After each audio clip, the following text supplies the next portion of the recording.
Então, novamente, boa noite a todos que chegaram para mais uma oficina Conhecendo o Site Prévio, ou melhor, mais um dia da nossa oficina. Espero que esse dia seja muito proveitoso.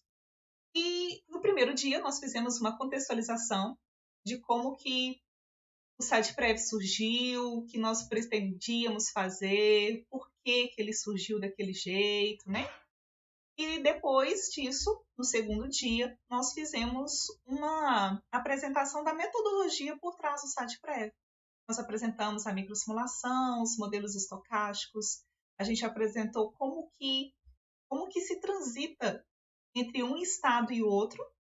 Nós apresentamos quais são as variáveis envolvidas, né? Apresentamos a formulação metodológica do site prévio, desde quando passa-se entre os estados ativo, inválido ou aposentado, morto, com beneficiário, né, pensionista, cônjuge, pensionista, filho, ou morto sem nenhum beneficiário.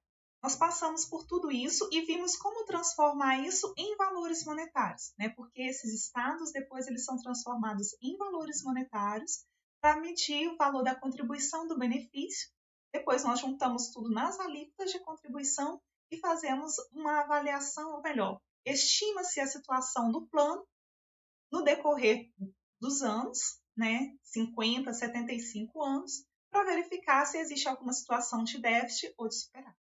Então, nós fizemos tudo isso. E hoje nós vamos entrar em algumas particularidades das funções do site prévio.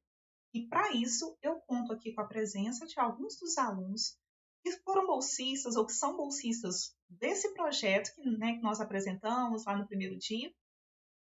E eu gostaria agora de passar a palavra para eles, para que eles apresentassem essas entrelinhas daquilo que tem no site prévio para vocês. Cada um deles trabalhou com um aspecto diferente. Vocês vão ver que o site prévio é um programa complexo. Ele tem várias nuances diferentes e cada aluno trabalhou mais com um aspecto diferente do site prévio. Então, cada um deles vai apresentar para vocês um aspecto diferente aqui. E aí eles vão fazer a apresentação, depois a gente vai abrir para perguntas, a gente pode comentar, dar sugestões, ter aqui uma interação bem bacana, como a gente costuma ter mesmo.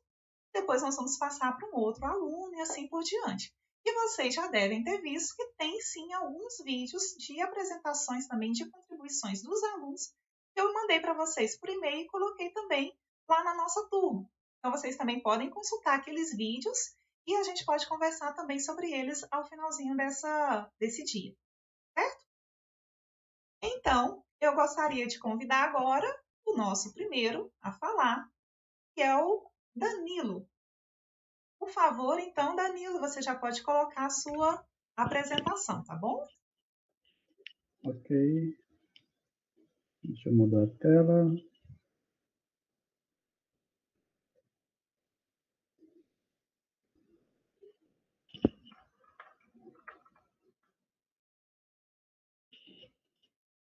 Pronto, boa noite. Estão conseguindo me ver? Está aparecendo a apresentação para vocês? Tá sim, aqui tá aparecendo, tá direitinho. Ok. Então, vamos lá. Meu nome é Danilo, estou no último período do curso de Ciências Atuariais pela UFRN e vou aqui mostrar um pouquinho da minha experiência que eu tive durante os tempos que eu participei desse projeto, né, do aprimoramento do site prévio. Bem, vamos lá. A qualquer momento vocês podem me interromper se eu falar alguma coisa muito rápida. Se vocês tiverem alguma dúvida, podem me interromper a qualquer momento. Estou no último período. Bom, deixa eu passar aqui. Eu comecei a participar do projeto do site prévio a partir de 2016, quando eu entrei no primeiro projeto de extensão que a professora Cristiane começou na UFRN, sobre o desenvolvimento desse programa. E fiquei até o final de 2016 ajudando como bolsista. Aí terminou o projeto no final de 2016. No início de 2017, ela conseguiu renovar o projeto de extensão em menos bolsas. E como eu já estava em outro projeto nesse período de transição, aí eu fiquei como voluntário durante o período de 2017. E também porque eu tinha começado a estagiar na Previdência Estadual daqui do Rio Grande do Norte. Então, em 2016 eu estava como bolsista, em 2017 como voluntário. Eu vi o curso de engenharia de computação e de engenharia de software, então já tinha certo que uma habilidade, pelo menos de iniciante, na área de programação, então acho que isso me ajudou um pouco a ajudar nessa parte de algoritmo. Então vamos lá. Ok.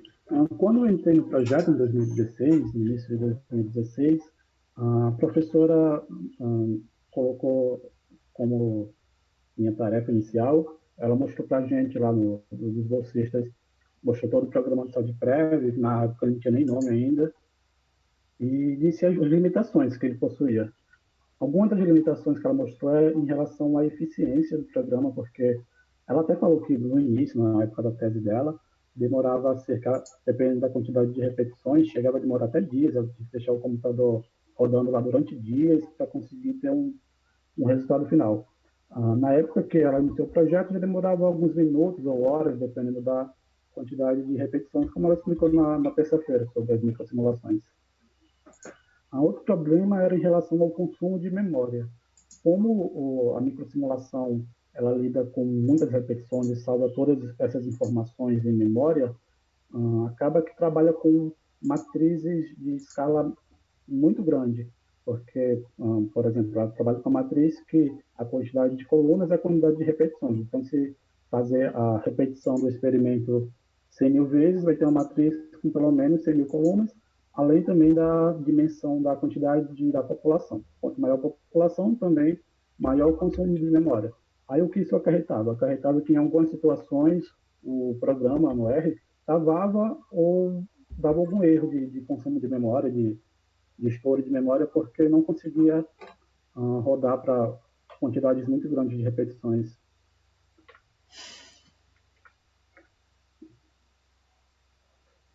A solução que eu consegui pensar no momento foi aplicar as boas práticas de programação que eu tinha aprendido um pouco durante o curso de engenharia de software. A boa prática de programação é considerada como uma arte de tornar um código mais limpo. A gente pode fazer uma analogia com um pomar de frutas, de alguma árvore de frutas. Por exemplo, vamos supor que alguém cria um pomar e desenvolve uma técnica para o plantio dessas árvores. Ele define que cada árvore vai ter uma distância igual de uma para outra, ele define o adubo padrão que vai ser utilizado, define outras métricas, define outros comportamentos que devem ser seguidos para continuar esse pomar. E ele passa essa técnica de geração em geração. A próxima geração vai conseguir reutilizar, vai conseguir continuar desenvolvendo a partir dessa padronização que foi criada pela quem desenvolveu o pomar. Então é mais ou menos isso. A boa prática de programação ela aumenta a reutilização do código, torna ele mais reaproveitável, tanto para as próximas pessoas que começarem a utilizar, como para o próprio criador também. Um código para ser considerado como detentor das boas práticas de programação, ele precisa ser simples, ele precisa ser direto, ele precisa ser eficiente, ele precisa ser sem duplicidade. Quando a gente fala sem duplicidade, a gente está se referindo a um código, se ele já está escrito anteriormente, ele não precisa ser reescrito novamente. Você, para isso, cria funções, para não ter que repetir o mesmo trecho de código, e ele tem que ser feito com cuidado, né? Quem desenvolveu teve a preocupação em produzir aquele código especificamente. Ok, mas antes de tudo isso, a gente primeiro se pergunta, por que o R? Existem, sei lá, dezenas, centenas de linguagens de programação diferentes, mas esse programa que a professora desenvolveu inicialmente através da tese dela foi pelo R. Qual o motivo dela ter utilizado o R, primeiramente? Acredito eu que a resposta mais óbvia é essa daqui. Ela começou a desenvolver no R porque o R é a linguagem de programação mais utilizada no meio estatístico e de ciências atuariais, no meio acadêmico. Tanto que eu conheço outros alunos de ciências atuariais pelo Brasil e de outras universidades, e acho que todos eles, pelo menos, têm um conhecimento básico inicial do R, no mínimo. Então, dentro do curso de ciências atuariais, o R é a linguagem utilizada mundialmente. Então, esse eu acho que foi um dos motivos principais para ter utilizado. Mas não somente por isso, porque não é por coincidência que o R é mais utilizado no meio acadêmico de ciências atuariais. Até existem outras linguagens que também são parecidas e até mais utilizadas do que o R nesse meio estatístico, matemático, vamos dizer assim, que eu acho que é o Python. O Python é mais utilizado do que o R no mundo inteiro, só que o R, como ele foi criado, acho que na década de 90, ele foi criado como alternativa ao S, que era um software pago, uma linguagem de programação paga da época. Então criaram uma versão gratuita e deram o nome de R, e ele começou a ser começou a ser disseminado durante essa década de 90 para várias universidades e acabou que até hoje ele está sendo utilizado. Ele é um código livre, gratuito, ele tem facilidades para a criação de diversos tipos de gráficos. Ele é muito fácil para utilizar para análise de dados. Ele também pode ser utilizado simplesmente como uma ferramenta, como se fosse um calculador. Você pode chegar lá no R de um fatorial de um número, uma raiz quadrada, uma integral também. Qualquer tipo de cálculo matemático, você pode utilizar o R para isso. E eu acho que a principal característica do R é a comunidade contributiva com milhares de pacotes. Como ele é gratuito e muito utilizado no meio acadêmico, então acaba que as pessoas começam a criar diversos pacotes, disponibiliza eles todos gratuitamente e facilita bastante. Por exemplo, tem pacotes da área da demografia, no campo das ciências atuariais deve ter pacotes que fazem cálculos de anuidades, de seguros e assim por diante. Então, por ele possuir diversos pacotes já criados por pessoas que desenvolveram, então isso torna ele uma linguagem muito utilizada no meio acadêmico. O R é uma linguagem orientada a objetos. E o que são objetos? Para o R, objetos são qualquer tipo de elemento que você cria. Quando você, quando você atribui a variável x, por exemplo, x é igual a 1. Aquele x vai ficar salvo dentro da memória do R e ele é considerado como objeto. Mas não somente uma variável simples, pode ser também uma tabela, um vetor, matrizes, até funções também, quando você cria no R, ele é considerado como um objeto. Os objetos são armazenados na memória ativa do computador. O que é a memória ativa do computador? É a memória RAM, aquela memória que é a memória mais rápida do que o HD, do que o HD de armazenamento. Então, tudo que a gente cria no R, ele fica armazenado na memória RAM do computador, enquanto o R estiver aberto. O R, por si só, o R é a linguagem de programação, né? Junto com o R, quando você baixa o R, ele já dá um software de desenvolvimento bem simples, que é tipo um notepad, um bloco de notas simples que você consegue escrever códigos, roda no console que vem junto com ele, e também tem a basinha para sair de gráficos, mas ele é bem simples. Então, criaram uma versão também gratuita de um ambiente de desenvolvimento integrado para o R, chamado RStudio, que ele facilita bastante o desenvolvimento de algoritmos em R. Entre as vantagens que ele possui, a gente pode destacar a organização automática do texto por tabulação de cores, que automaticamente ele divide em tabulações corretamente quando você cria um laço, quando você cria um condicional. Ele, à medida que você vai pulando de linha, ele já vai editando a linha para deixar a tabulação mais legível possível. E também as cores, né? Ele separa por cores cada tipo de elemento, também facilita na hora de você trabalhar com algoritmos maiores. Ele, em uma janela só, ele consegue juntar todas as informações, todas as ferramentas necessárias para você desenvolver. E ele tem um controle, uma dessas janelas dela é o controle das variáveis criadas, que você consegue verificar todas as tabelas, variáveis que você cria e armazena na memória RAM do computador durante uma sessão do R, entre outras ferramentas. Aqui eu coloquei como exemplo uma tela do RStudio. Eu separei em 4 quadrantes para falar bem rapidamente como é que ela funciona. Eu acho que a maioria, pelo menos de vocês aqui, já deve ter algum conhecimento, mas eu vou explicar bem rapidinho. Esse quarto quadrante, ele é onde você... É o notepad, né, do R, onde você vai escrever o seu código. Quando você escreve, ele vem aqui para o quadrante número 1, o quadrante de execução, o console. Quando você executa, ele vem aqui para baixo e dá a saída, que foi executado no quadrante 4. Nesse quadrante 3 é onde fica armazenada todas as variáveis que você cria, todos os objetos. E no quadrante 2, eles são divididos em abas, onde aparecem os arquivos que você está mexendo dentro do R, aparecem os plots, que são os gráficos que você executa e gera dentro do R também, os packages, que são as bibliotecas adicionais, que você utiliza funções além das padrões que vem dentro do R, e o help, que é um tutorial, né, de cada função. Cada função ela tem um help para você entender o que é que ela faz. Então, esse help, uma das vantagens do R, né, comparado com outras linguagens de programação, é que, pelo menos, a maioria das funções, que são tanto as adicionais por pacotes como as padrões do R, elas possuem um comando help, que você consegue verificar todas as informações do que é que a função realiza. Aparece para a gente o objetivo dela, os parâmetros que você utiliza para rodar essa função, e até um exemplo lá mostrando como é que você pode utilizar essa função.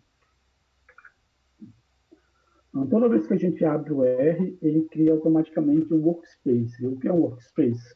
A tradução literal, né, um espaço de trabalho, é uma seção onde fica armazenada todos os objetos que a gente cria. Toda vez que a gente atribui um objeto novo, seja carregando uma tabela para o R, seja criando uma variável, seja criando uma função, ele vai ficar armazenado dentro da memória RAM, onde a gente denomina de workspace. Toda vez que a gente fecha o R, o workspace todo é apagado, só que a gente pode fazer um backup desse workspace. E facilita, às vezes, quando a gente trabalha com dados muito grandes, sei lá, uma PNAD da vida, por exemplo, a gente não tem que ficar recarregando toda vez que a gente abre o R novamente. Então, uma facilidade é fazer o backup do workspace. Então, vamos lá. As boas práticas de programação. O que são boas práticas de programação? Como eu falei anteriormente, para um código possuir as boas práticas, ele precisa ser claro, legível e objetivo. Uma coisa muito importante que a gente tem que ter em mente que um código, quando a gente cria, ele não vai ser apenas para nós mesmos, né? Às vezes, muitas vezes, esse código vai ser utilizado por outras pessoas, ou mesmo quando é para a gente mesmo, né? Às vezes a gente cria um código hoje, daqui a 6 meses a gente precisa utilizar novamente, e se a gente não tiver tido esse cuidado de ter boas práticas, pode ser que a gente olhe ele daqui a 6 meses e não entenda mais nada, porque a gente não utilizou as boas práticas recomendadas na programação. Então, até para nós mesmos, é recomendável que a gente sempre pratique as boas práticas. Estima-se que a proporção de leitura escrita durante a programação seja, em média, de 10 para 1. O que isso significa? Que a cada linha que a gente escreve, por exemplo, em média, a gente vai reler aquela linha durante 10 vezes durante o desenvolvimento daquele algoritmo. Então, se a gente vai reler aquilo muitas vezes, é bom que esteja bem legível para a gente conseguir olhar uma vez só e já entender. Aqui é uma charge humorística que mostra que uma forma de avaliar um código bom é aquele código que você vai ter menos dúvidas, você vai olhar para ele, porque todo código, por mais que você seja muito analista na área de programação, do R, de análise de dados, primeira vez que você olhar ele, você vai ter algumas dúvidas, mas quanto menor a quantidade de dúvidas que você tiver quando você for lidar com um código, significa que maior foi aplicada a duas práticas de programação. Um código que você olha e tem dezenas, centenas de dúvidas, então talvez esse não tenha sido um código muitas boas práticas de programação. Vamos lá, então.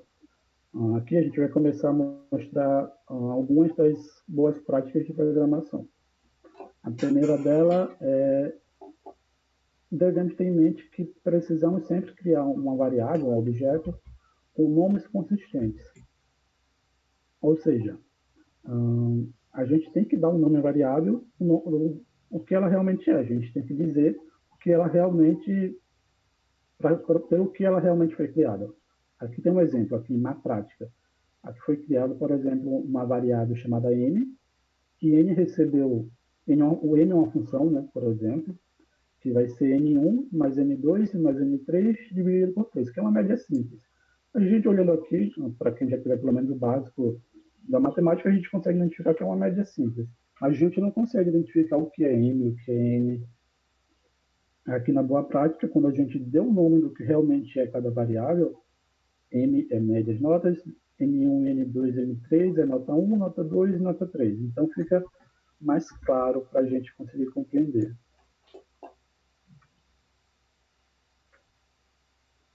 Faça distinções significativas entre nomes. Além do objeto que a gente cria ter que ter uma consistência, ele precisa ter uma significância. A gente não pode dar um nome genérico para uma variável. É bom dar um nome do que realmente ela significa. Por exemplo, uma má prática é esse exemplo aqui. Tipo de servidor igual municipal, info de servidor igual aposentado. Esse tipo de info é algo muito genérico, né? Não dá para entender tipo de servidor, o que necessariamente seria tipo, o que seria info. Aqui numa boa prática, é utilizado realmente o que significaria. Ao invés de utilizar info servidor, utiliza-se vínculo servidor, status servidor, estado servidor, para realmente dar significância para o nome do objeto que a gente está criando. Evite utilizar nomes impronunciáveis. Quando a gente está lidando com um código muito grande, né, e a gente às vezes tem que conversar com outras pessoas sobre esse código, fica meio complicado a gente conversar sobre uma função, por exemplo, que se chama gerando mês, dias, contrib.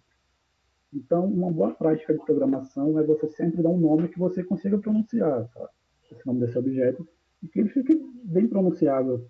Por exemplo, ao invés de criar gerando mês, dias, contrib, criaria a função gerar tempo contribuição. É mais fácil de pronunciar e também vai continuar dando a significância correta para a função.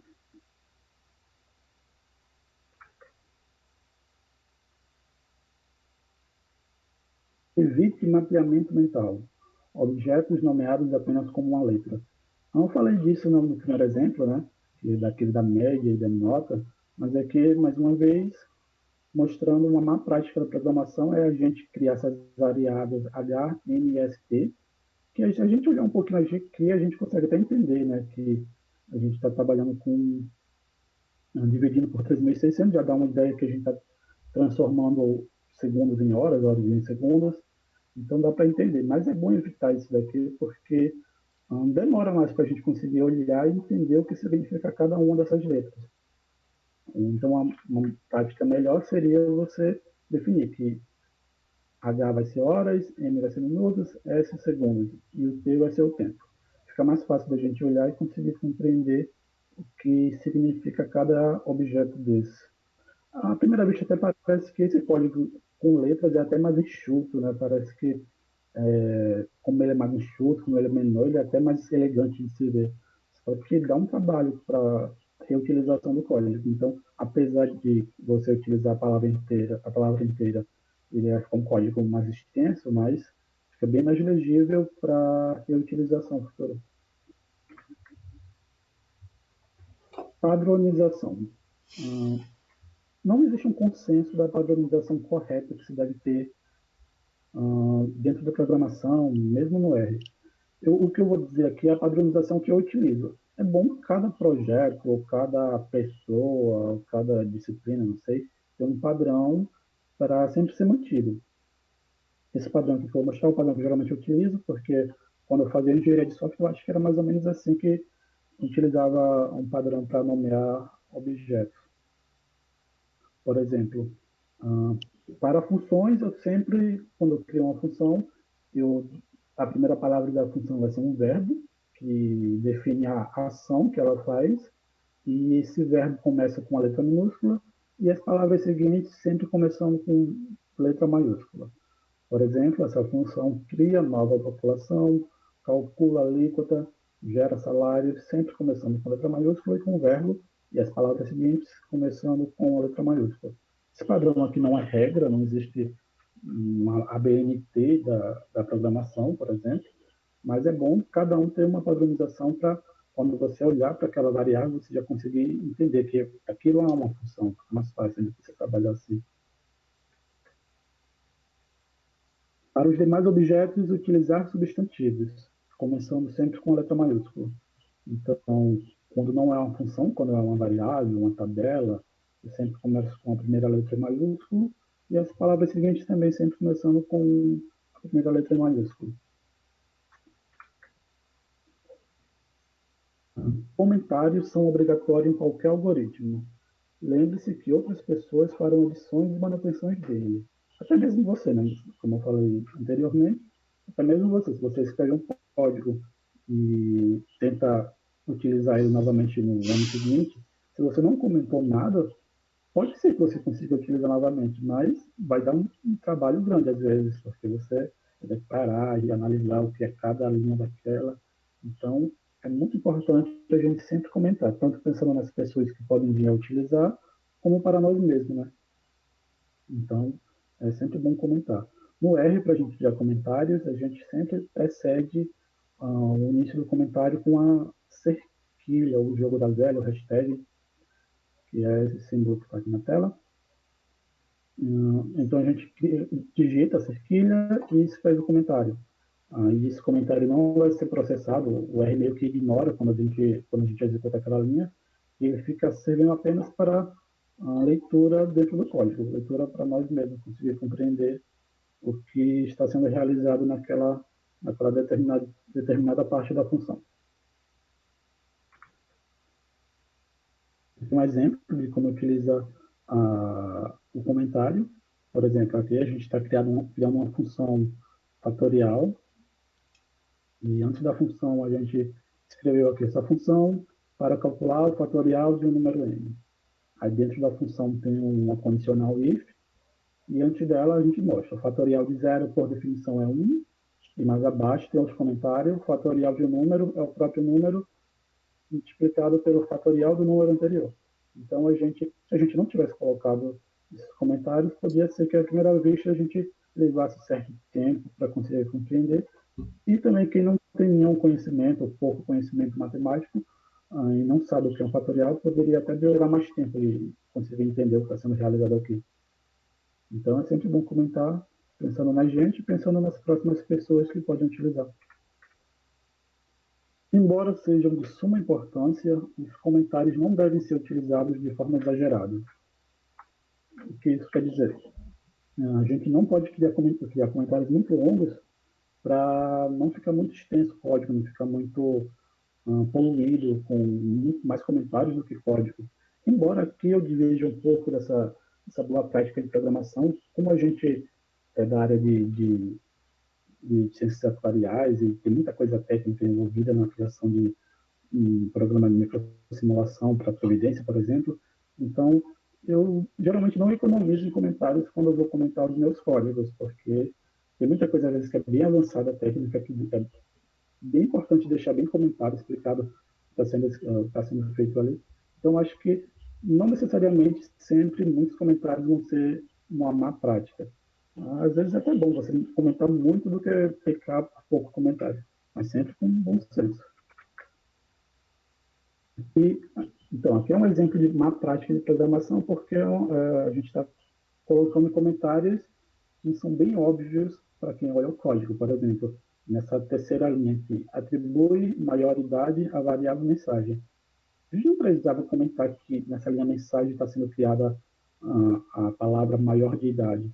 porque é bem óbvio, né? Quem olha, quem sabe o mínimo da programação em R, consegue ver que o elemento mensagem está sendo atribuído à palavra maior de idade. A gente não precisaria criar um comentário para explicar isso. Esse comentário aqui, por exemplo, está sendo desnecessário, está sendo só poluindo mais o código. Então, quando uma coisa é muito óbvia, a gente não comenta, porque o código, quando o código está muito legível, ele nem precisa de muitos comentários, porque só de olhar para o algoritmo você já consegue compreender. Muitos níveis de indentação devem ser evitados em muitas condicionais múltiplas, laços de múltiplos níveis, etc. O que significa indentação? Indentação é quando a gente cria uma condicional dentro de outra condicional, dentro de outra condicional, ou um laço dentro de outro laço. Quando a gente vai criando muitas indentações assim, o código fica mais difícil de a gente conseguir ler o que ele está fazendo. Por exemplo, aqui está fazendo um teste se população N é inativa, depois faz um teste se é homem, depois faz o teste se o salário dele é maior do que a média de salários, e abaixo começa um laço, um ponto. Então, ele fica difícil de a gente conseguir compreender o que está sendo realizado ali. Então, para melhorar a legibilidade disso, é bom a gente criar uma função, que a função vai englobar todos aqueles ifs, todos aqueles laços indentados um dentro do outro, se é que é necessário. Às vezes a gente pode diminuir a condicional através de operadores lógicos, né? Ao invés de a gente colocar um if dentro de outro if, que são duas comparações, a gente pode colocar um if só com um operador lógico ou i, dependendo do caso, que fica mais enxuto e poupa consumo de processamento de memória. Então, aqui, uma boa prática seria diminuir todos aqueles laços. Você vai criar uma função separadamente chamada compara salário do servidor, por exemplo. Dentro do compara salário do servidor vai ser realizado aquelas comparações, mas na função principal você vai ler somente essa condicional. Fica mais fácil de você, na função principal, conseguir entender o que está sendo realizado ao invés de ficar lendo várias indentações. Sempre que iniciar uma estrutura condicional de repetição, retornos, funções, etc., colocar as delimitações do corpo entre chaves, mesmo quando o corpo só apresentar um comando. Isso evita possíveis erros de execução em futuras edições do código. Vamos entender o que é isso. Aqui, esse primeiro código aqui na prática, o que está sendo feito? A gente está criando um objeto chamado idade, diz que ele é 69, e diz que se essa idade for maior ou igual a 70, o status vai ser alterado para aposentado compulsoriamente. Bem que a idade de compulsório dias já é 75, né? Então abstraiam essas informações aqui. Então, se a idade for 70, a gente vai definir que status é aposentado compulsoriamente. Se a idade for menor do que 70, então o status é de ativo ainda. No R, quando a gente cria um condicional, a gente pode, depois da comparação, depois do if, que vai fazer uma comparação, já pode colocar o comando que vai ser executado. Só que, se a gente não colocar esse comando da condicional dentro de chaves, pode ser que, quando a gente for editar futuramente, ele ocorra esse problema aqui, ó, por exemplo.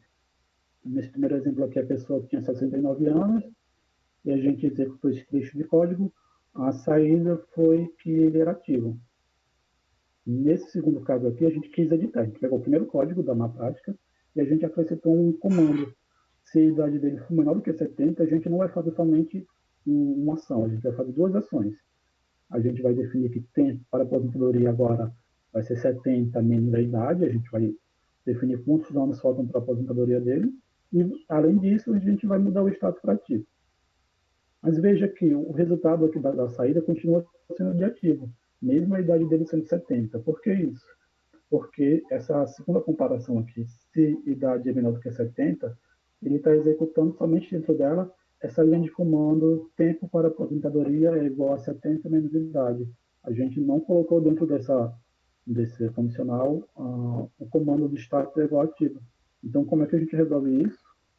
A gente sempre, quando criar um if, a gente tem que colocar entre colchetes, entre chaves, quer dizer, o que vai ser realizado, a ação que vai ser realizada, porque apesar de só uma ação não precisar de chaves, pode ser que futuramente a gente queira acrescentar outra ação e esqueça que não está com chaves e acaba que o algoritmo vai ser executado de forma errada. Então, é sempre bom criar chaves, sempre que criar uma condicional. Então, terminando bem rapidamente, não tão rapidamente assim, mas terminando mostrando a mostra de como funcionam as boas práticas de programação, falar bem rapidamente aqui para encerrar qual dessas boas práticas foram utilizadas dentro do R quando eu comecei a participar do projeto de extensão. Quando a professora me mostrou as funções, à primeira vista não consegui entender nada por dois motivos. O principal deles é porque eu não tinha muito conhecimento de matemática atuarial. Eu era bem praticamente ingressante do curso de ciências atuariais, então muita coisa que eu estava vendo ali, eu tinha visto somente a disciplina de métodos de tabela de sobrevivência, eu não tinha visto nada de matemática atuarial, então muita coisa ali ainda não fazia muito sentido para mim. Então é necessário ter aquele conhecimento técnico, né, que eu não tinha na época.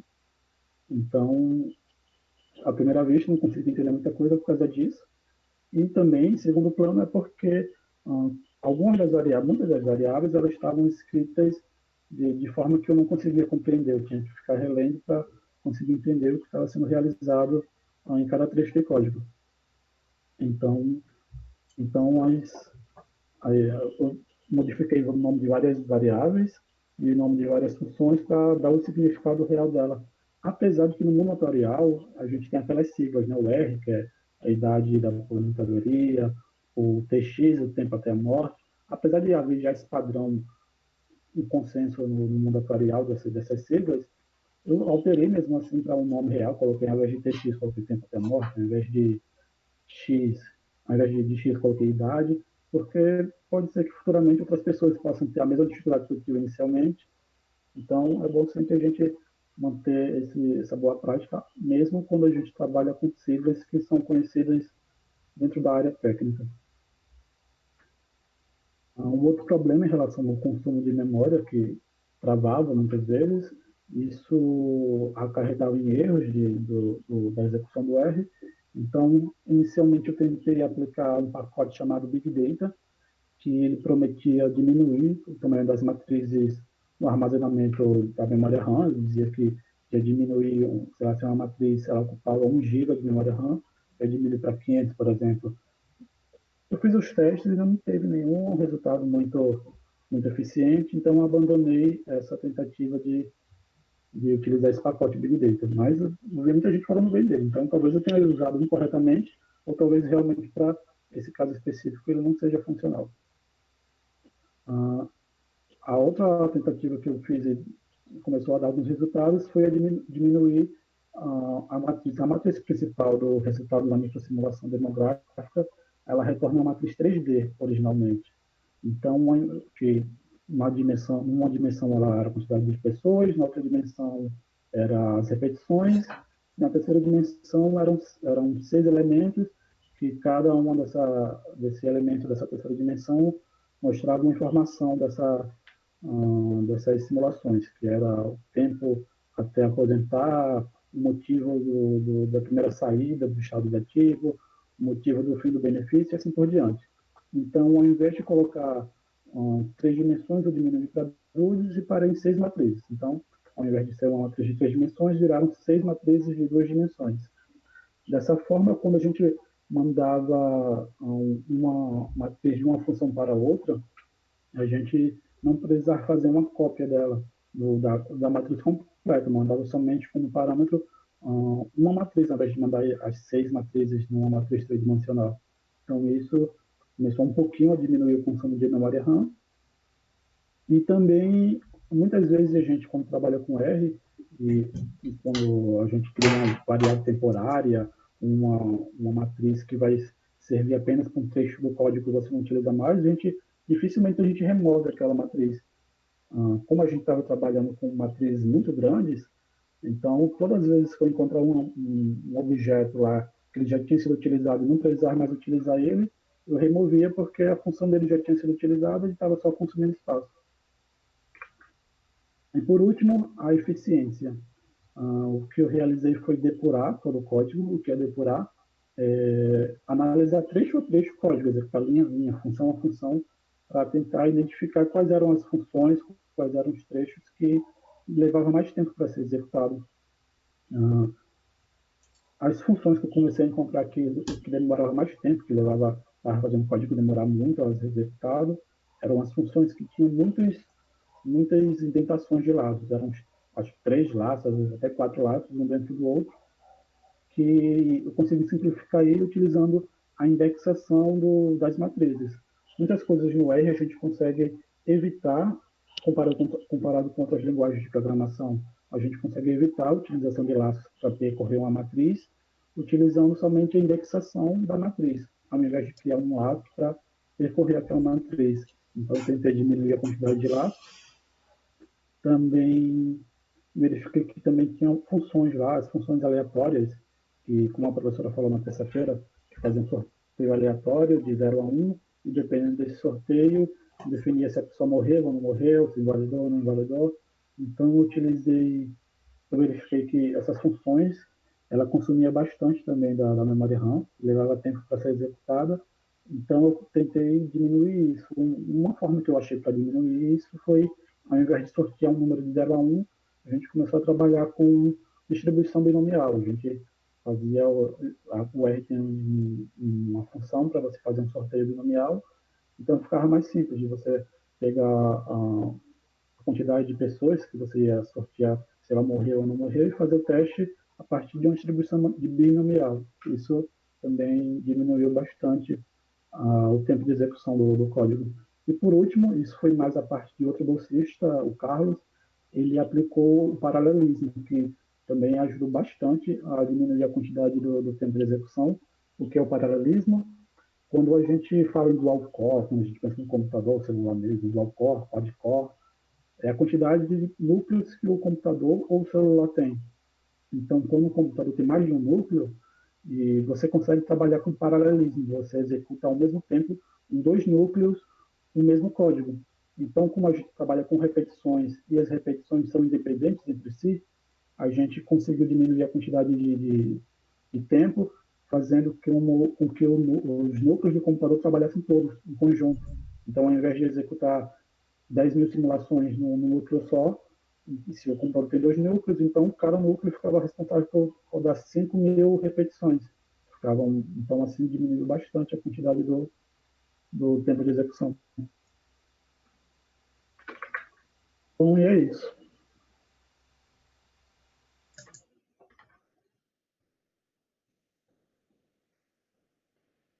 Muito obrigada, Danilo, pela sua apresentação. Para que fique talvez um pouco mais claro para as pessoas que não estão assim, não conhecem em profundidade toda a programação envolvida aí no SitePrev, eu contei para vocês, no nosso primeiro dia da oficina, que o SitePrev surgiu da necessidade da minha tese, não é verdade? E num primeiro formato, ele demorava 20 dias para rodar 1.000 repetições.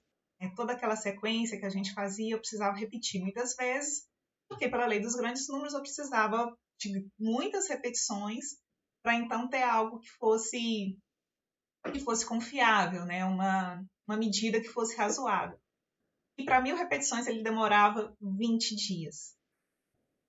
Rodando, né, esperando os resultados nesses 20 dias, eu consegui aprimorar bastante o SitePrev para que ele rodasse em 7 dias.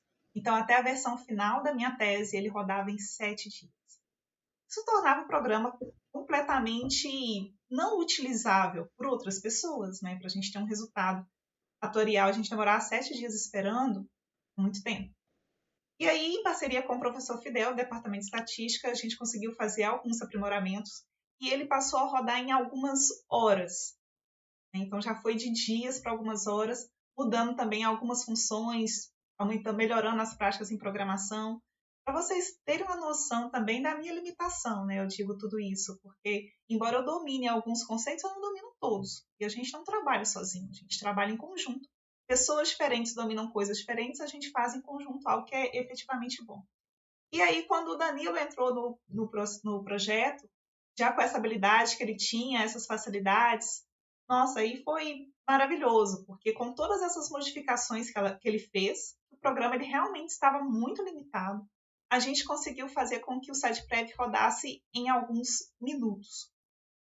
Então, hoje, dependendo da população, com menos de um minuto, roda-se 1000 rodadas, ou com alguns poucos minutos a gente consegue aí 1000 repetições.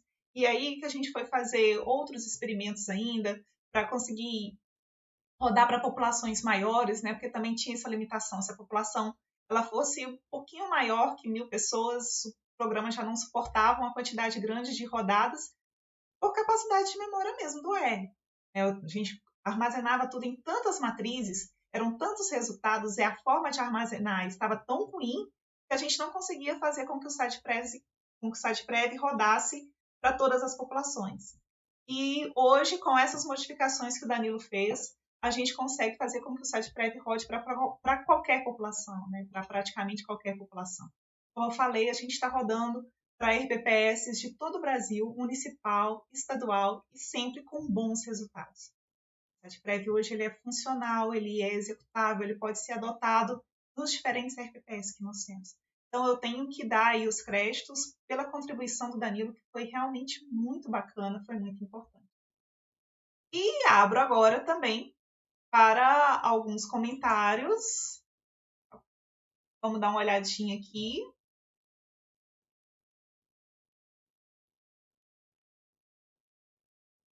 E aí, Danilo, se você quiser responder, tá bom? Pode se sentir aí à vontade. E nós temos aqui o Alan. Isso está comentando. Tem alguns pacotes de ciências atuariais mesmo.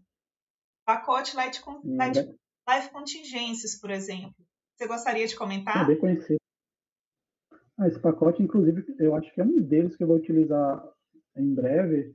Eu acho que esse é mais demográfico, né, também atuarial, que realmente facilita, como eu falei, o R tem essa facilidade, né, de, por ser gratuito e ser bastante utilizado no meio acadêmico, acabam criando diversos pacotes que vêm a diminuir o nosso trabalho, né, porque se não existissem esses pacotes, a gente teria que criar essa função de zero. Claro que é bom a gente entender o que ela faz, né, a gente quer tá se formando na área de ciências atuariais, quem é aluno, bom entender o que é realizado dentro do pacote, ao invés de pegar somente algo pronto e, eu não preciso saber o que é anuidade, porque tem um pacote que já calculou anuidade para mim. Não, é bom a gente entender o que ela faz, até para a gente conseguir personalizar, né, do jeito que a gente quer. Isso, e tem algumas coisas que os pacotes não fazem, né? E a gente tem que fazer a parte. Então, a gente tem que saber um pouquinho a mais, porque muitas vezes a gente precisa mesmo extrapolar. Alguém comentou do actuar, né? Mesma coisa, tem algumas funções muito úteis, mas às vezes a gente precisa extrapolar um pouquinho. Ok. Kaique está perguntando, além do pacote Big Data, quais outros contribuíram também? Podia falar um pouquinho, Danilo? Deixa eu ver de cabeça. Teve alguns pacotes que a gente utilizou, que na verdade o Carlos e posteriormente o Jordão têm utilizado bastante, que são pacotes mais para o lado do desenvolvimento gráfico, que é o Shine, que eu acho que também o Gabriel também utiliza bastante. Então esses pacotes, eu não lembro agora se teve outros, mas muito importantes são os pacotes de desenvolvimento de Shine, que nos vídeos do Gabriel e eu acho que do Jordão também, eles mostram como é que eles criaram o ambiente gráfico de interação, que fica bem mais fácil das pessoas conseguirem utilizar o SitePrev. Licença. É outro pacote que foi usado, inclusive das novas versões, nova versão do SitePrev. Um outro bolsista, Jordão, ele utilizou o pacote ggplot 2, algo desse tipo, para fazer gráficos. Então, os gráficos hoje saem mais arrumadinhos, mais bonitinhos por conta disso, por causa dessa implementação e essa ajuda desse pacote. Paralelo também, a gente usou... vocês já podem ver lá no... Eu coloquei para vocês disponível o videozinho do Jordão apresentando vários pacotes que ele utilizou e eu queria que vocês depois dessem uma olhadinha lá. Tá bem interessante a apresentação dele também. O Gabriel usou principalmente o Shine, ele também colocou uma apresentação específica falando do Shine para você. Mas foram muitos pacotes mesmo que a gente... Deve ter umas 15 linhas, assim, no início do SitePress, só de carregamento de pacote.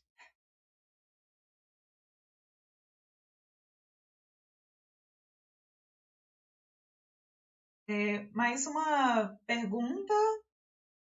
Tem GitHub com código? Tem sim, desde que eu fiz a tese, né? Ele já está disponível lá no Git. Tem todos os aperfeiçoamentos, porque também é bem dinâmico, né? Então não tem tudo ali disponível, mas a gente já tem algumas versões dele disponíveis lá. Pedro perguntando, boa noite, gostaria de um exemplo, como foi tratada a redução das indexações e a transformação de 3D para 2D. Danilo, se você puder ligar a câmera e comentar um pouquinho para a gente. Ok, eu vou abrir aqui o R para fazer bem rapidinho, em 2 minutinhos, escrever um código bem básico só para exemplificar como é que funciona. Peraí, deixa eu ligar aqui a tela do apresentar. Deixa eu criar a cena bem rapidinho.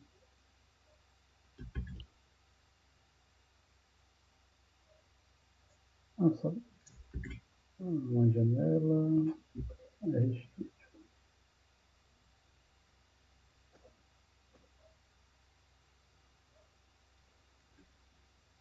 Pronto, deixa eu aumentar o tamanho da letra. Então, o tamanho da letra está visível o suficiente para vocês? Olha, eu ainda não estou vendo a sua apresentação. Não? Eu consigo ver já o R. Já? O tamanho da letra está legível? Sim, agora sim. Mas está legível o tamanho da letra aqui do editor de texto? Está legível ou está pequena? Dá para ler, mas está pequeno. Mas dá para ler.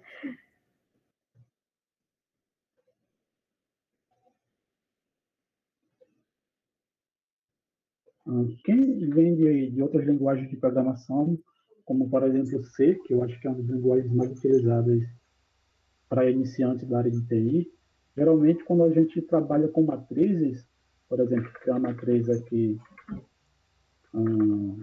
vai ser o elemento do 1 ao 9, ela vai ter 3 linhas e 3 colunas. Como é que a gente faz para, por exemplo, somar um a cada elemento? Um exemplo bem básico, dentro da linguagem R, a gente não consegue modificar todos os elementos de uma vez, ou modificar, por exemplo, somente, eu quero modificar somente os números pares, eu quero modificar somente os índices da diagonal principal. Em outras linguagens, ou mesmo para quem não tem o conhecimento das indexações do R, seria feito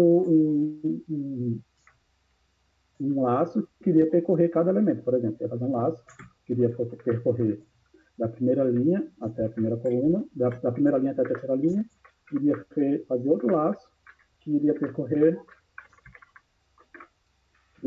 da primeira coluna até a última coluna, e a partir daí iria fazer, que ia dizer que a matriz do elemento IK vai ser igual a ela mesma mais 1.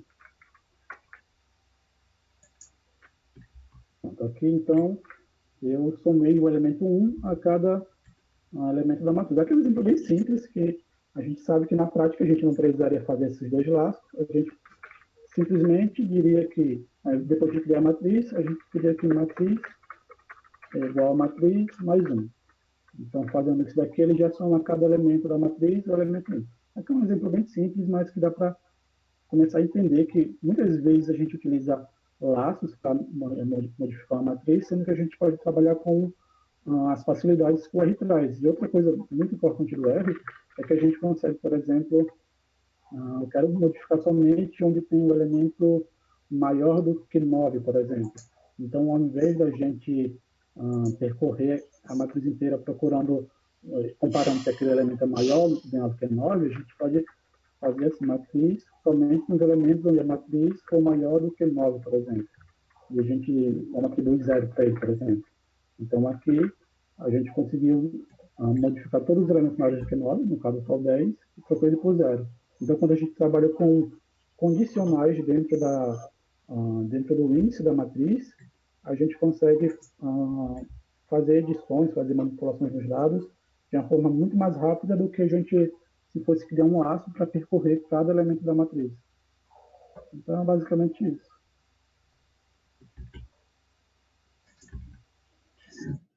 Ok, muito obrigada.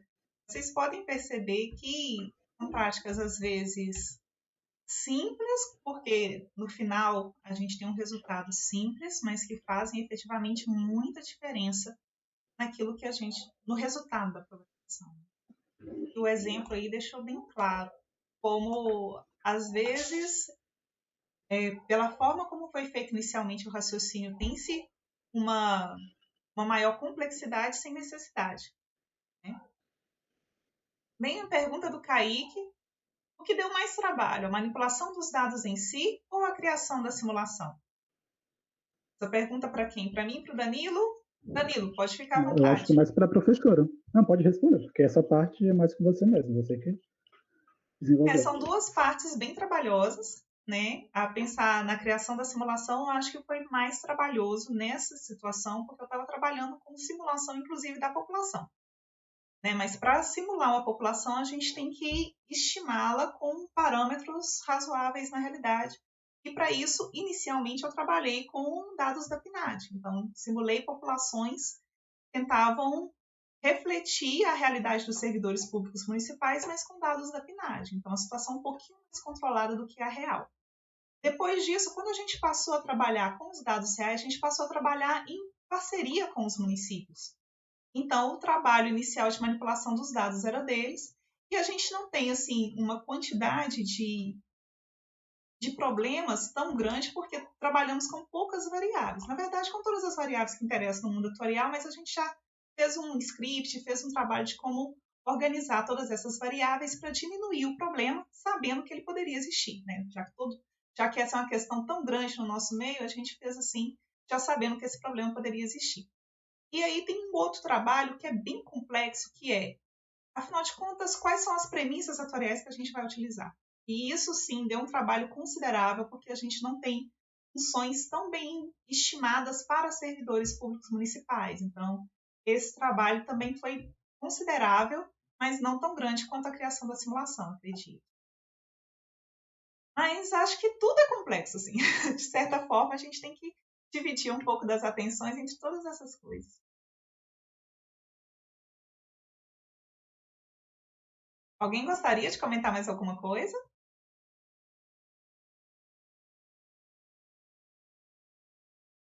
Bem, então, muito obrigada, Danilo, pela sua participação. Acho que foi bem ilustrativo, foi bem... foi uma ótima orientação, todas essas noções que você deu de práticas de programação, e acho que ficou claro também como que elas foram importantes para a viabilização do SADPREV como ele é hoje. Gostaria de passar, então, agora para a Ana Gabriela, que vai fazer a seguinte apresentação. Por favor, Ana, com você a palavra. Então, vou compartilhar aqui com vocês minha apresentação.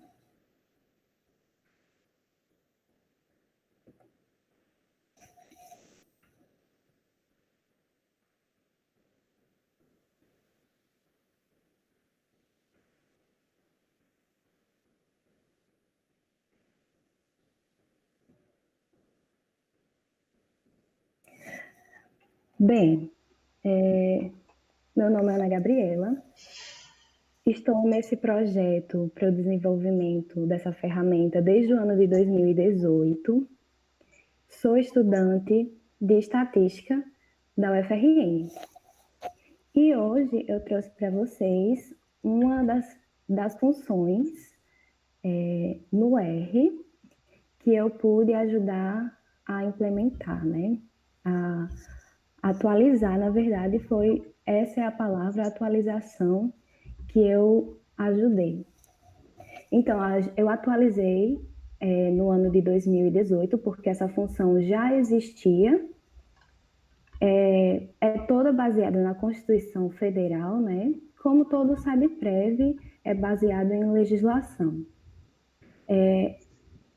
Foi precisa essa atualização porque não diferenciava se era professor ou se não era professor, os servidores.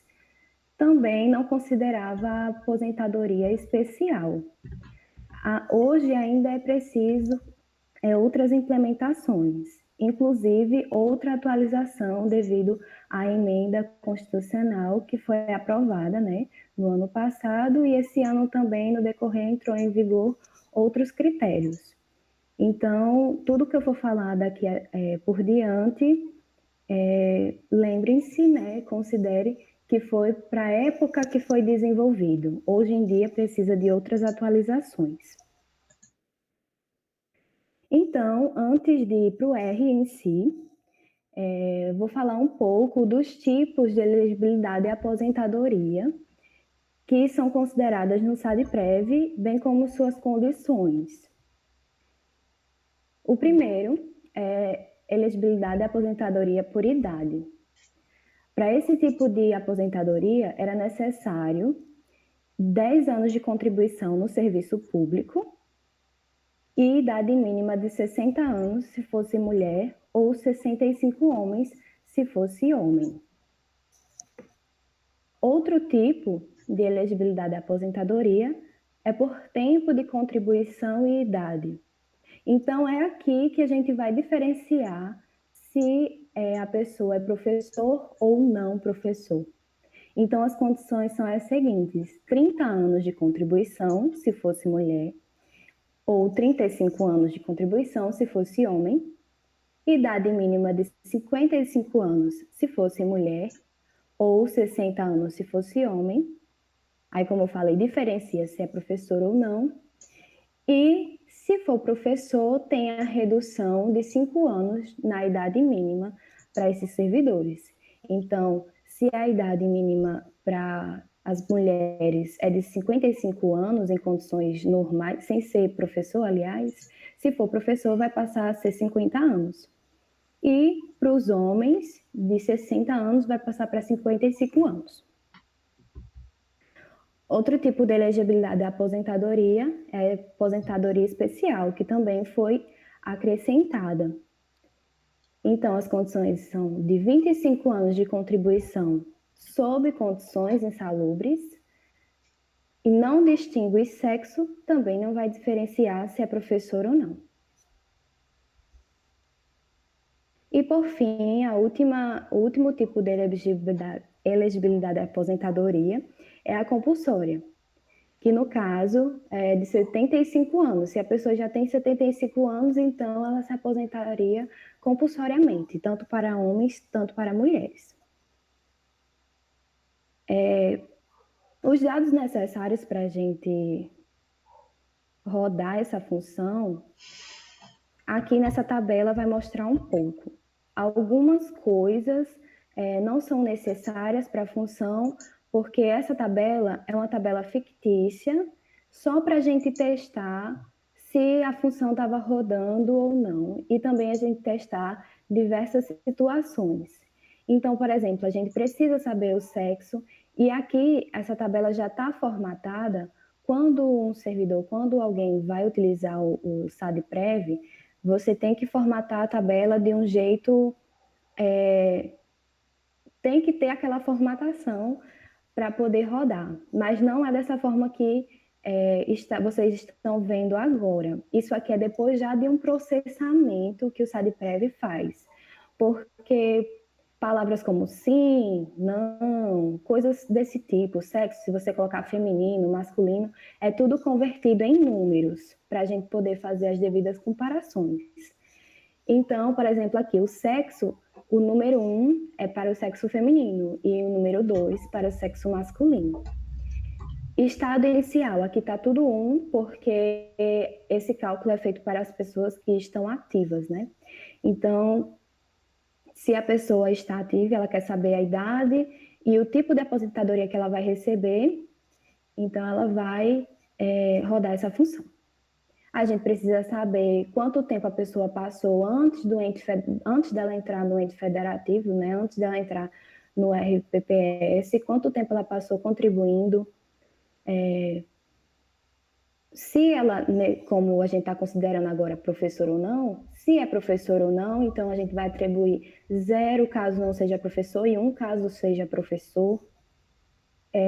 A idade dessa pessoa, quando ela entrou no RPPS, e tem outras informações aqui que a gente só rodou antes. Essa tabela também serve de comparação para a gente. Então, para a gente saber se essa função estava gerando os valores certos, eu e Cristiane, a gente sentou antes e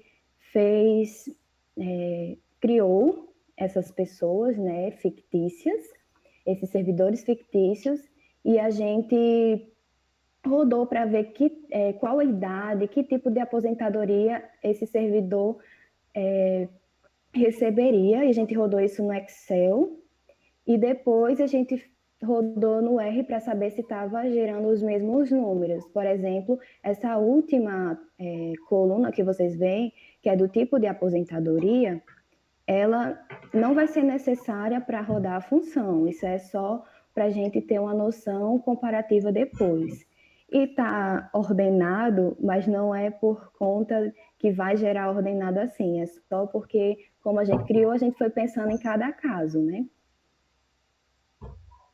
Bem, então agora a gente vai, propriamente dito, para o R.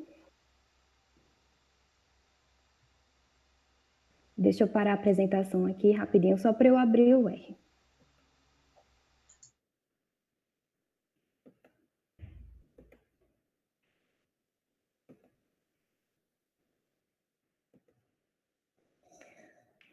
Pronto. Vocês conseguem ver minha tela do R?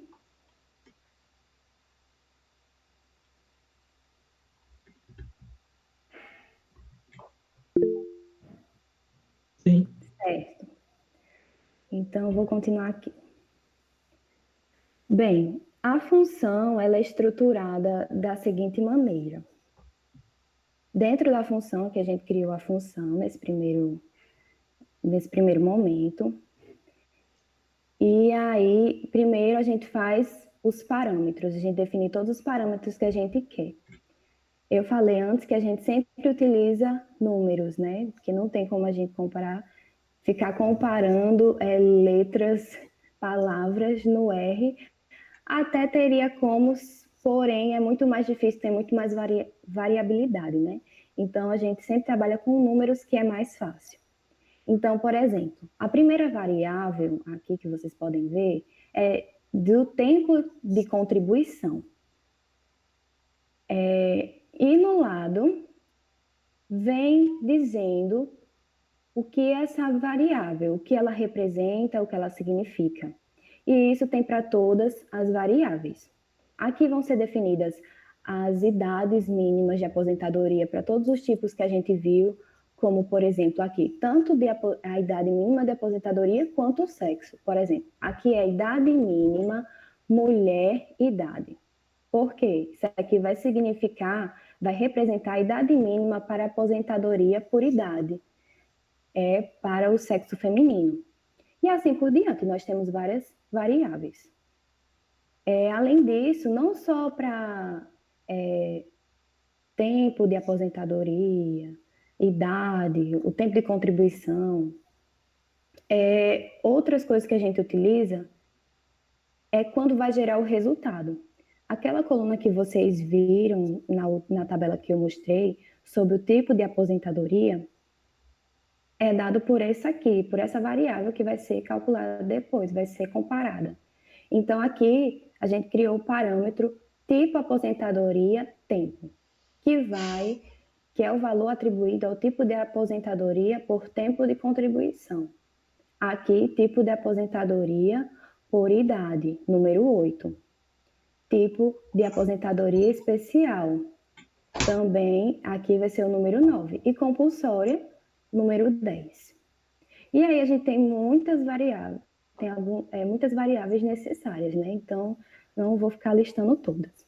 Mas, nesse segundo momento aqui, a gente vem trazendo algumas coisas da estrutura. Não vou entrar muito a fundo porque só diz mais respeito a vetores, a tudo aquilo que a gente vai precisar armazenar os valores depois. Então, a gente precisa, aqui, por exemplo, sexo, aí a gente vai pegar da tabela o sexo do servidor. Então, aqui, como eu tinha falado, sexo 1, se for feminino, e 2 masculino. Então, ele vai gerar um vetorzinho, uma variável, que vai ter todos os servidores com seus respectivos sexos. E também isso vai valer para várias outras coisas. Se a pessoa é professora, se não é, a gente precisa saber do número da população, então tudo vai estar nessa outra parte. E aí a gente entra, propriamente dito, nos tipos de aposentadoria. Eu vou armazenar aqui nesse vetor aposentadoria por idade, todos os servidores. Cada parte do que eu vou mostrar vai ser calculado para todos os servidores e no final é que vai ser comparado as idades. Então, aqui, para todos os servidores, eu vou pegar cada servidor, verificar o sexo e todas as condições que é necessário. E aqui está comentado, então, a elegibilidade à aposentadoria por idade. Se faz necessário ter contribuído 10 anos e tudo mais, as orientações para que um próximo programador, ou a próxima pessoa que venha ler o código, entenda o que está sendo dito. E aqui ele vê o início da contribuição, tudo o que é preciso. Depois vai fazer a mesma coisa, sendo que vai armazenar no vetor de aposentadoria por tempo, porque aqui vai ser elegibilidade e aposentadoria por tempo de contribuição e idade. E assim por diante. Aqui vai ser a aposentadoria especial. E aqui vai ser armazenado no vetor aposentadoria especial. E a aposentadoria compulsória, como é 75 anos, não tem outras condições a mais, que o SADPREV não tem outras condições a mais, aí a gente só criou lá naquelas variáveis um valor de 75 para poder ser comparado com cada servidor. Aí aqui, esse momento, esse for, ele vai fazer todo esse percurso, vai pegar o servidor, ele vai receber todos esses tipos de aposentadoria, vai ter um vetorzinho para ele, né, para todos os servidores, mas cada um correspondente a um, e vai comparar. A idade, a aposentadoria por tempo, é menor ou igual a aposentadoria por idade. E aí faz todas as comparações possíveis, porque vai ser a menor idade que a gente vai retornar no final. Lembrando que se eu estou com 55 anos hoje, e eu já posso me aposentar com 55 anos, mesmo assim, como é esse ano, eu não vou retornar 55, porque é a minha idade, então eu vou retornar 56, né? E aí ele faz a comparação das idades e no final gera a idade, olha, ele cria aqui um vetor com a idade de todos os servidores, a idade mínima. Desculpa, aqui é ainda sobre a aposentadoria compulsória. Mas no final ele vai atribuir aqui a idade mínima, vai pegar a idade mínima de aposentadoria e o tipo de aposentadoria que corresponde a essa idade. Tudo ok até aqui? Alguém quer falar alguma coisa, perguntar alguma coisa? Então, vamos rodar fazer uma simulação aqui, né? Aqui eu estou carregando aquela tabela que vocês viram. Deixa eu ver. Aí eu vou digitar aqui dados servidores para... Pronto, já tem. E aqui eu gerei todos todas aquelas pessoas que vocês viram, pessoas fictícias, na tabela que eu tinha mostrado antes. Aí eu vejo o nome da função, né? No caso é a idade. Pronto, já gerou aqui, o RStudio já gerou para mim. Esse é o nome da função. E eu venho, dados, servidores. Aí dá um... Pronto. Aqui é da forma que gera para a gente internamente, né?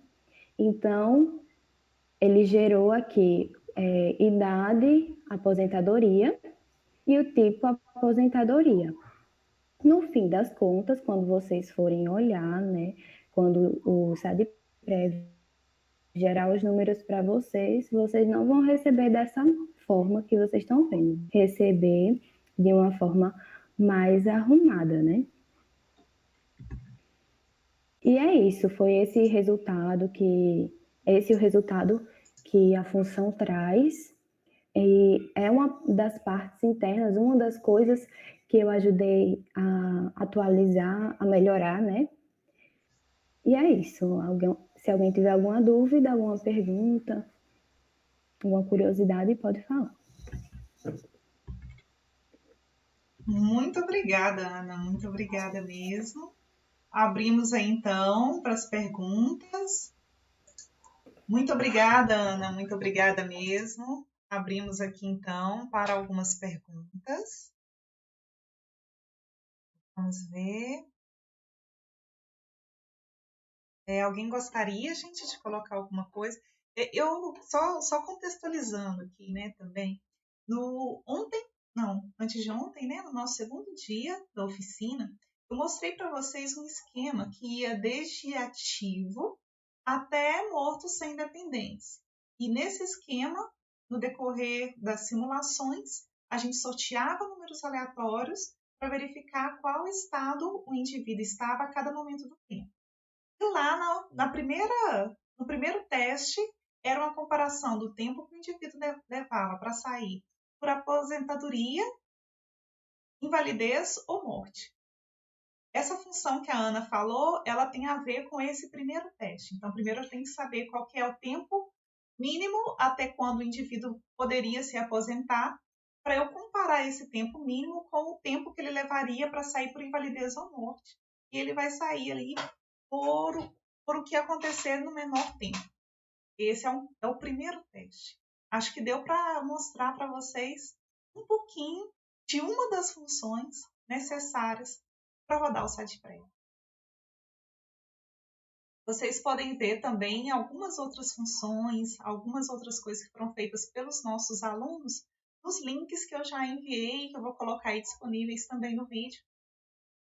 Para vocês, tem uma apresentação da Daniela, uma apresentação do Gabriel e uma apresentação do Jordão. As 3 apresentações estão muito interessantes. Convido todos que vão até lá, confiram os vídeos, assistam.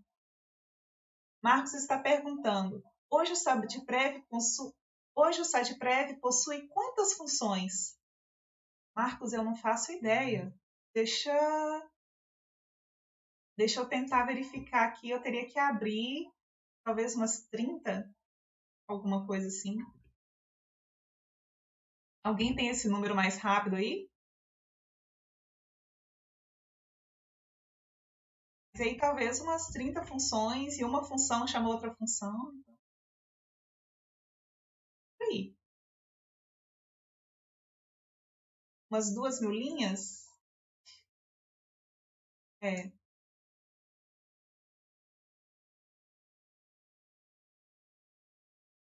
Acho que em linhas deve ser entre 1.500 a 2.000 linhas. Isso.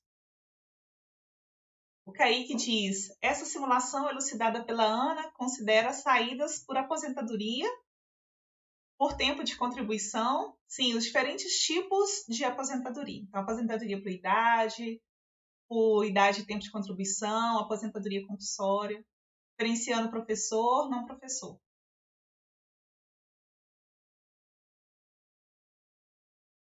Bem completa, de acordo com a legislação, no momento em que ela estava fazendo a atualização. É interessante, né, que a gente tem mudanças constantes na legislação e a gente tem também que fazer essas mudanças constantes no SAGPREV. Sempre que muda uma coisa, a gente tem que mudar outra. Isso, e essa definição de parâmetros nos ajudam justamente para isso, né?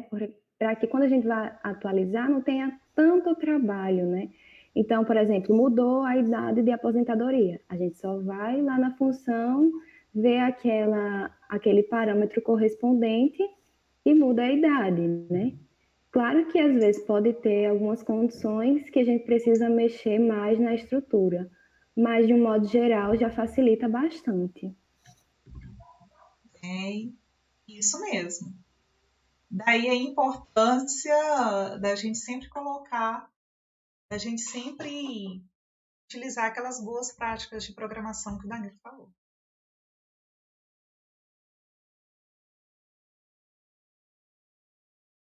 Uhum. Marcos disse, alguns parâmetros estão hard-coded na função. Não seria bom passar como argumentos? A gente procura fazer isso quando é possível.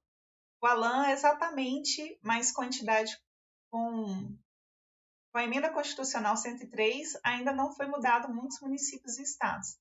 Acho que o pior vai ser com a PEC 133, que afeta os municípios e estados. Parabéns pela apresentação. Obrigada. Para todos nós, né? Vamos aqui. Marcos, talvez você tenha aí muita coisa para contribuir com a gente na formulação aí do SAGPREV. Como você percebe, é necessário ter uma habilidade maior para a gente conseguir trabalhar com todas as funções. São muitas funções, são complexas, e a gente precisa aí talvez de um estatístico que trabalha muito bem com R e entende de previdência, de RPPS. O que você acha, hein?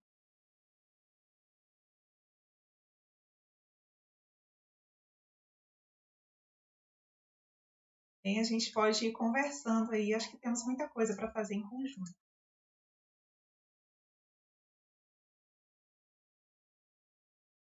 Bem, então, assim sendo, convido todos vocês a visualizarem todos os outros